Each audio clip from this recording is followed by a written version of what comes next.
अगर समाज का हर व्यक्ति ये कसम खा ले कि हम शराबी के साथ अपनी बेटी का विवाह नहीं करेंगे, चाहे मोड़ी को ले जाके कुआ में पटक दियो सो एक ही बेर में मर जाए, चाहे बरभान में ले जाके धक्का दे दियो नर्मदा तट पे, पर दरुगा के घरे अपनी बिटिया ने बांधियो ना बा रोज मरे और को पाप बाप को कहाओ।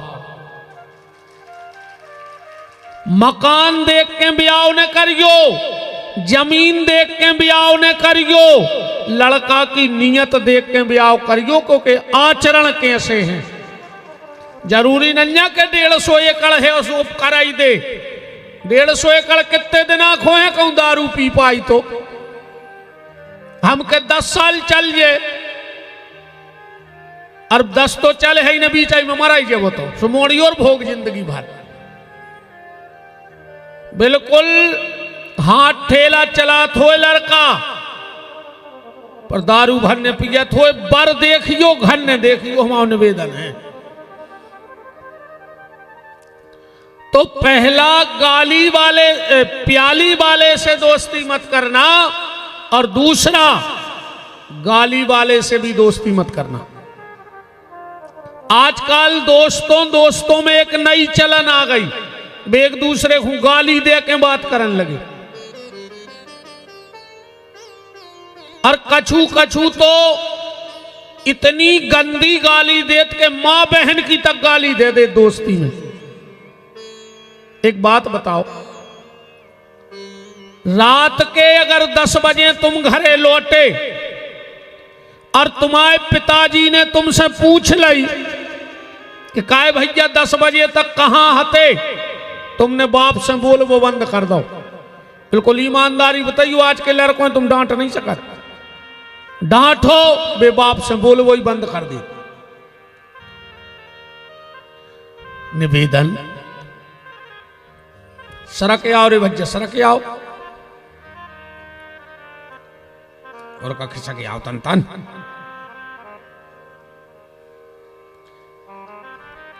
सड़क आओ, तुमने कौन दारू फोरे आओ के हम ईमान होने। सड़क आओ, सड़क आओ, ये तो अच्छे आदमी छट्टा के, हाँ ये तो छट्टा वाली जनता है।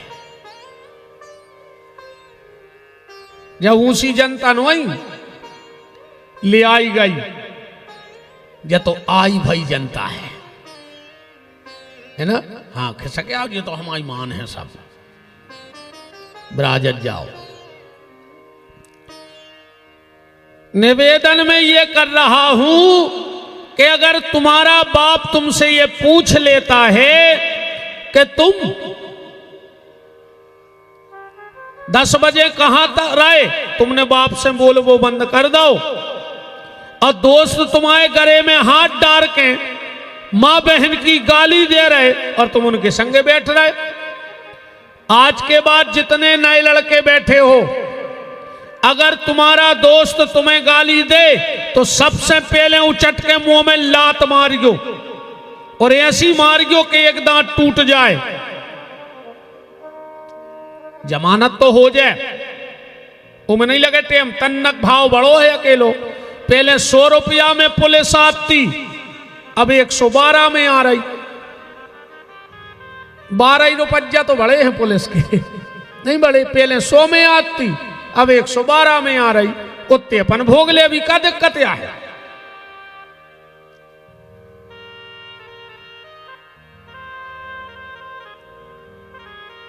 निवेदन बस ये है आपसे कि दोस्तों के बीच में विश्वास हो, तुम दोस्त को जीत सकते हो।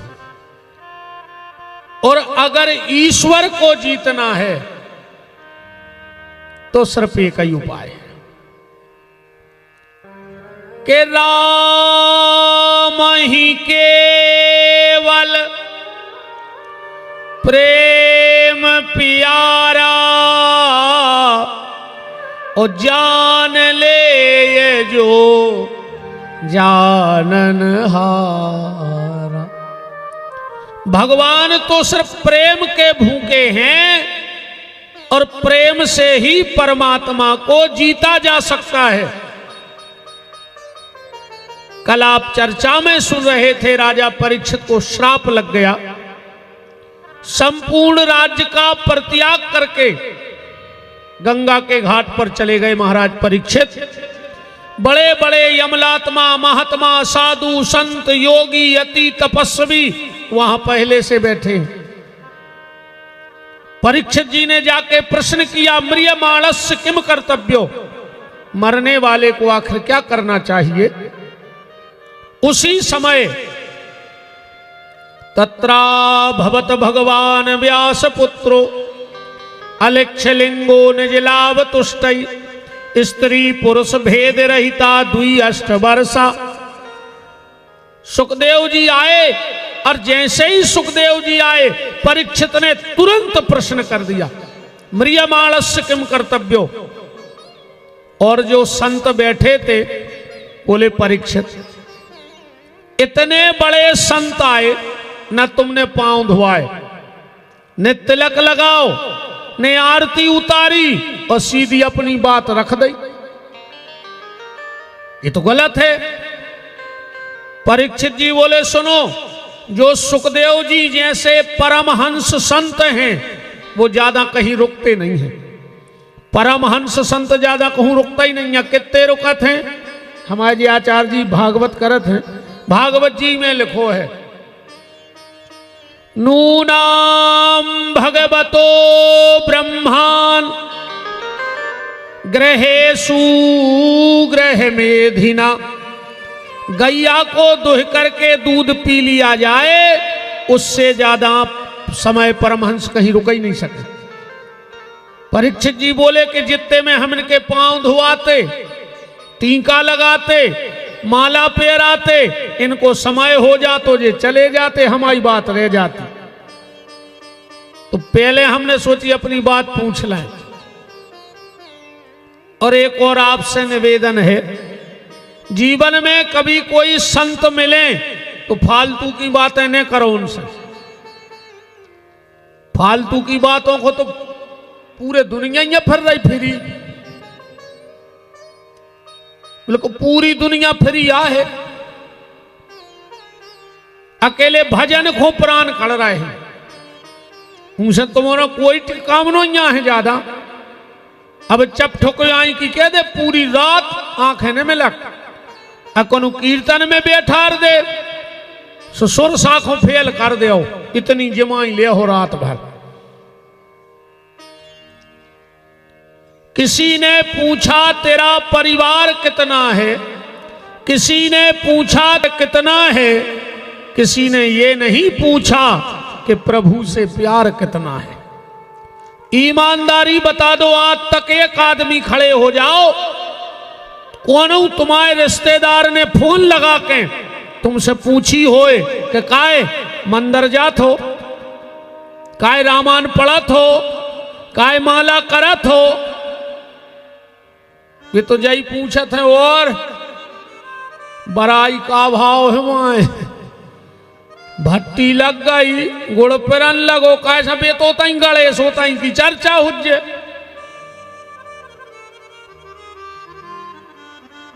ये तो कोई महात्मा ही तुमसे पूछेगा कि भजन करते हो के नहीं करते। तो कभी कोई साधु संत महात्मा मिले तो व्यर्थ का वार्तालाप ना करके उनसे तो जा पूछो कि हमारे भजन में मन लग का ही नहीं रहो, कैसे लगे, क्या करें हम। 3 लोग अगर सो रहे होए तो जगा दे, तुम्हें बहुत पुण्य मिले। सबसे पहले संत, अगर संत सोत मिले जगा दे, कारण महात्मा उठे और भजन नहीं कर रहे। मान के चलो एक महात्मा 5 बजे बिस्तरा छोड़ा था, अब तुमने जगा दो 4 बजे, अब बेका कर हमें तो तुरंत स्नान करके पूजा पे बैठ जाए, तो 1 घंटा की पूजा तुम्हारी कहा, काश हमें तो 5 बजे बैठते, अब तुमने बैठा दो 4 बजे। संत शिक्षक मास्टर अगर स्कूल में सो रहा हो तो जगा दे, तुम्हें पाप नहीं है। और ड्यूटी पे सिपाही, अगर थाने में सिपाही सो रहा हो तो जगा दे, तुम्हें कोई पाप न कहा। और जे 2-3 जने कहूं सो,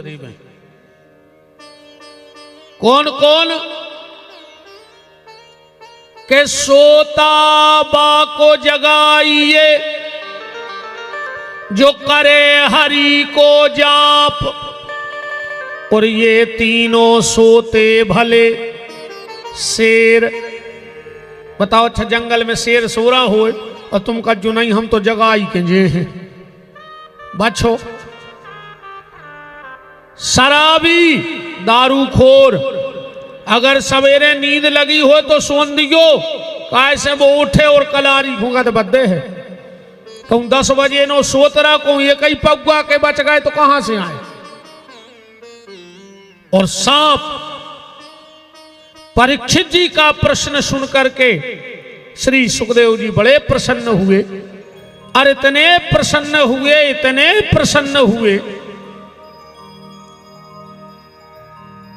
कि भागवत में स्तुति कर वो ही भूल गए, जय बोल वो ही भूल गए। एक भी स्तुति का शब्द नहीं निकला सुखदेव जी के मुंह से। इतने तक की जय कह देते कि राधा कृष्ण की जय, सुबह भी नहीं बोली, सीधी भागवत चालू है। द्वितीय स्कंद में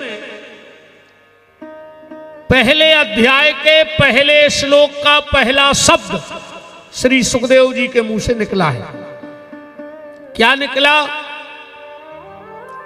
के बरियाने सते प्रश्न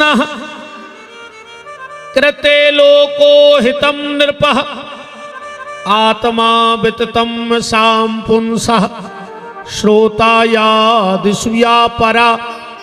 वह शब्द निकला। और रामचरितमानस कहां से चालू है? किस शब्द से चालू है रामायण? वर्णानमर्थ संघानाम रसानाम छंदसामपि मंगलानाम च कर्तारौ वंदे वाणी विनायको। संस्कृत की भाषा में जो बा शब्द है वो दबधाकार शब्द है, अमृतमय शब्द है। इसीलिए गोस्वामी तुलसीदास जी ने सोचा था कि कलयुग रूपी नाग सबको डसेगा, इसलिए अमृत के शब्द से भागवत चालू करें रामायण। और सुखदेव भी जानते थे कि कलयुग रूपी नाग परीक्षित को काटने आ रहा है, इसलिए अमृत के शब्द से भागवत को प्रारंभ कर दें। 3 बातें बताई। क्या सुंदर बात कह रहे हैं। बोले कथा सुनो। परीक्षित जी बोले तो हम हैं मरवे वारे, अब तुमसे अच्छो नहीं है सुनावे वारो। सो या तो कथा सुनाओ न तुम्हारी बात झूठी। सुखदेव जी बोले तुमने हमें फंसा लाओ। बोले बिल्कुल, चलो परीक्षित हम तुम्हें कथा सुने हैं। अब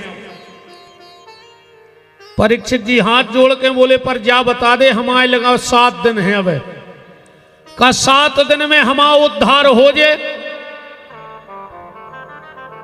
सुखदेव जी मुस्कुरा के बोले राजन, अच्छे एक बात है रे भैया। हाँ रे भैया, जो एक बिटिया मंच पे है, नाम का बता रही, नाम बता रही कछु, वेदिका नाम है। जिन भी हाँ उतर दे दे।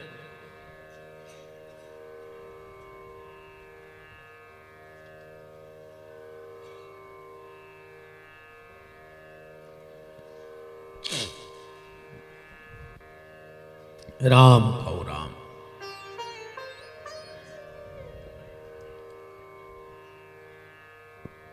परीक्षित जी कह रहे हमारे लगा 7 दिन हैं। और सुखदेव जी कह रहे हम 1.5 घंटा में तुम्हें ठीक कर दें। अच्छे डॉक्टर की और खराब डॉक्टर की यही क्वालिटी है। सुखदेव जी 1 नंबर के स्पेशलिस्ट हैं इस मामले में। अच्छा डॉक्टर वो होता है आदि बीमारी तुम्हारा हाथ देख के दूर कर दे। अच्छो डॉक्टर, तुम अच्छे डॉक्टर के जाइयो, हाथ पकड़ है। अरे यार तुम्हें है का यार, तुम हर हफ्ता आ जात हमारी जान खावे। अब ने जो हम आते हम इतने फ्री नहीं, तुम्हें कुछ नहीं, इतने आए हो है तो कछु नहीं है। ये 2 ताकत की गोली ले जा। अब चाहे वो घरे जाके मर जाए पर गली में समोसा खा ले। डॉक्टर ने कह दी हमें कछु यही नहीं है। अच्छे डॉक्टर की क्वालिटी। और खराब डॉक्टर कहूं हाथ पकड़ पाए और 3 बेर कह दे वे बोले भरने ओ ओ ओ, ये सो लगत यार का स्टूल ही पे मार जे। हम का इतने सीरियस हते यार, का करें घरे फोन लगा दें कि हम आ नहीं पा रहे, हम तुम्हारे भी बारी हैं। बताओ अच्छा ईमानदारी, 3 बेर डॉक्टर बोले भरने आत्मा हाथ पकड़े करे ओ ओ ओ, कहां बने रहे वे तक सुलगत का पूरा सड़ाईगा भीतर शरीर। अच्छे डॉक्टर की और अच्छा एक बात और है, 2 जनों से बुराई न करियो कबहू, एक भगवान से एक डॉक्टर से। अगर भगवान रूठ गओ तो डॉक्टर के पहुंचा दे, और कहूं डॉक्टर रूठ गओ